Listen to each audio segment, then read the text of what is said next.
We want to check in now with meteorologist Lee Haywood. Hurricane Michael actually made landfall around 2 o'clock today near Mexico Beach, Florida.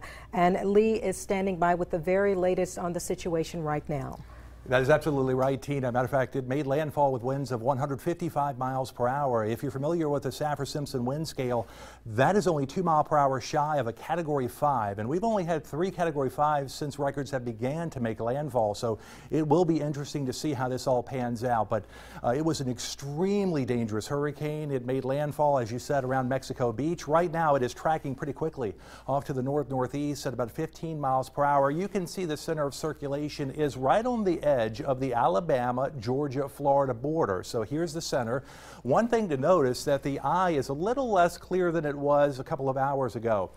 So that does indicate some weakening is happening. Matter of fact, the latest advisory from the National Hurricane Center, now they're sending out updates every hour. And the latest one had winds of 140 miles per hour. So it has weakened slightly down from 155 to 140. A couple of things I want to point out. We are not in the core of the hurricane yet. You can see there are bands. This is where the worst of the storm is, the eye wall right here. Then you have bands that pull out on the outside of it. Here's us in the coastal empire and the low country. What we're seeing right now are just a few showers that are progressing their way up from south to north. Some of those showers in and around McIntosh County, Liberty County, western Bryan County. Additional showers around portions of Tattnall County into Toombs County.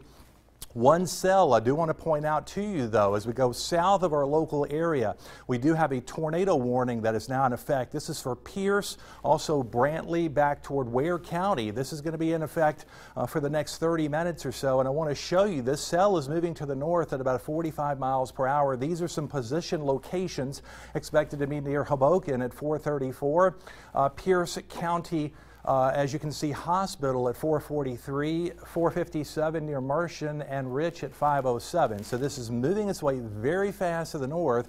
Now this is Doppler indicated possible tornado. This has not been confirmed on the ground. I want to point that out. We have rotation within this cell, but again, it is a sign of what is going to likely be happening throughout the evening into the overnight hours. When you have landfalling tropical cyclones on the right front quadrant, you typically get what we call spin-up tornadoes. They typically are pretty quick. They're hard to see because they're rain wrapped. So these are going to be scenarios we're going to have to watch throughout the evening as this system continues to track into Georgia. Very latest information from the National Hurricane Center. I mentioned the winds are down to 140, still a very dangerous Category 4 hurricane.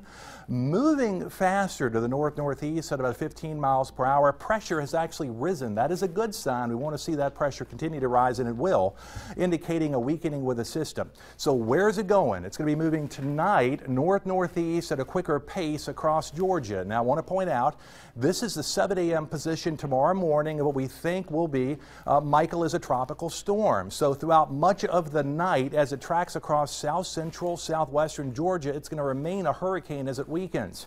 Then sometime tomorrow, this is the Savannah River right in here. We think middle portions of the Savannah River up to around and just maybe west of Augusta is the possible area it may be in 7 a.m. Tomorrow morning. Then it very quickly races out to the northeast. 24 hours later, Friday morning, it's off the mid-Atlantic states. So I want to point out it's going to move fast. This is going to be a quick system that's going to impact us tonight and mainly tomorrow morning. So this is the latest information you need to know from the National Weather Service. Everybody is under tropical storm warnings with a couple of exceptions, and I want to point these out. So tropical storm force winds are likely in these areas. 39 to 73 mile per hour winds is what we can anticipate as a possibility for the coastal empire and low country. As we go west, though, take a look at this. These are hurricane warnings. Hazelhurst and also Jeff Davis County. So Hazelhurst and Jeff Davis County, if you're watching, you're under a hurricane warning.